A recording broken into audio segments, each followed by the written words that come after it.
que je suis toute petite, j'ai toujours su que j'allais faire quelque chose autour des femmes. Je savais que c'était une vocation pour moi. Mais pendant très longtemps, je ne savais pas ce que je pouvais faire pour les femmes. Et un jour, maman Esther nous a appelé tout le staff féminin d'Un Jour Nouveau pour nous parler de ce projet UJNL TV. Donc, je m'appelle Mallory Djendara, j'ai 23 ans, je suis née en Belgique et depuis 3 ans, je suis ici à Goma et je m'occupe de la communication à Un Jour Nouveau et je supervise le projet UJNL TV.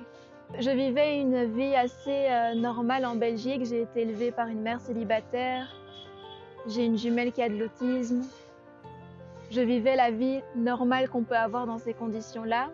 J'ai perdu ma mère en 2020, elle combattait un cancer depuis 5 ans. Pour moi, ma vie n'avait plus de sens. Et puis on m'a proposé de venir ici à Goma, aider à Un Jour Nouveau. J'avais plus aucun espoir et je me suis dit, autant essayer. J'ai pris mon billet d'avion et je suis partie et depuis je suis là.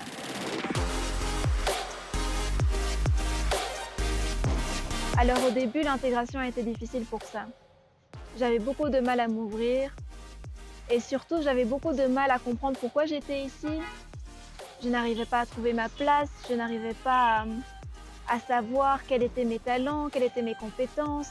Qu'est-ce que je pouvais faire en fait de ma vie? Quand je suis arrivée à Un Jour Nouveau, j'ai commencé comme tout le monde, c'est-à-dire que dès qu'il y avait besoin de bénévoles, j'étais là. J'ai été dans tous les départements d'Un Jour Nouveau, je crois. J'ai aidé à la logistique, j'ai fait des formations à l'école, j'ai aidé à obtenir des livres pour la bibliothèque. On m'a mis dans le département des médias, dans la communication. On m'a demandé d'être community manager, qui était un job que je n'avais jamais vraiment fait avant. Mais comme je faisais déjà de la photo et que j'aimais beaucoup écrire, on m'a proposé ce job-là. Et là, je me suis vraiment énormément développée.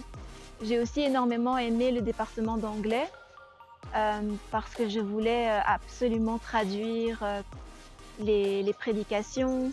J'aimais énormément traduire les discours et c'est aussi quelque chose que j'ai pu faire petit à petit et donc voilà.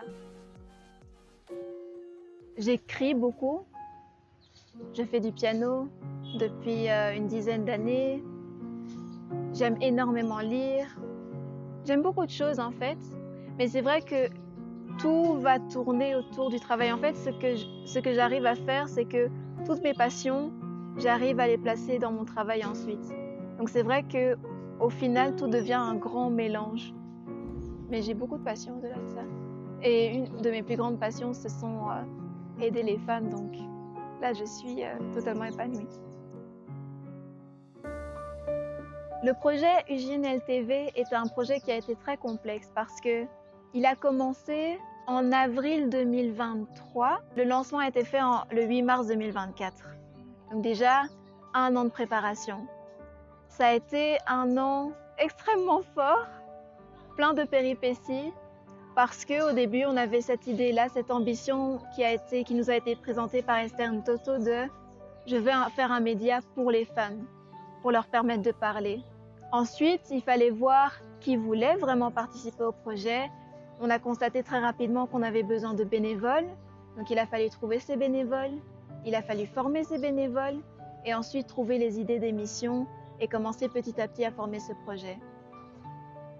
En fait, pour moi, plus les femmes parlent, plus c'est intéressant parce que je trouve qu'en tant que femme, on apprend le plus des autres femmes, simplement en les écoutant parler. Il faut créer le plus de programmes possible qui donnent la parole à des femmes qui sont totalement diverses en termes de milieu, d'âge, de métier, d'ambition, pour que chaque femme devant sa télé ou devant sa chaîne YouTube, devant la chaîne WhatsApp, puisse se reconnaître en une femme et se dire « Ah, cette femme-là a à peu près la même histoire que moi, mais elle en est là. Ça veut dire que moi aussi je peux le faire. » Je vois des femmes qui, après être passées par UJNL TV, font leurs propres entreprises personnelles par rapport aux passions qu'elles ont découvertes grâce à UJNL TV. Je vois des femmes qui se sentent plus en confiance en elles-mêmes grâce à UJNL TV. Je vois des femmes découvrir de nouvelles passions ou accepter leurs passions avec UJNL TV. Cette chaîne UGNLTV n'est pas faite pour exclure les hommes, même si je comprends qu'on puisse le penser. Cette chaîne est faite pour les hommes, pour qu'ils puissent comprendre les femmes. Si je devais donner un conseil à toutes les femmes qui regarderont cette vidéo, c'est soyez vous-même à 100%. Soyez ouverte à l'apprentissage, à apprendre de nouvelles choses sur vous-même. Ne vous excusez jamais d'être qui vous êtes. Nous diffusons nos émissions sur YouTube et WhatsApp. La chose que vous pouvez faire, c'est vous abonner aux différentes pages du JNL-TV. Mais ensuite, une autre manière dont vous pouvez nous soutenir, c'est nous aider à nous capaciter ici. Nous envoyer du matériel, nous envoyer vos connaissances, nous envoyer vos feedbacks par rapport à ce que vous voyez dans nos émissions, nous envoyer des conseils bienveillants, nous offrir votre aide. Si vous avez quelque chose, un talent que vous voulez nous partager, n'hésitez pas à nous contacter.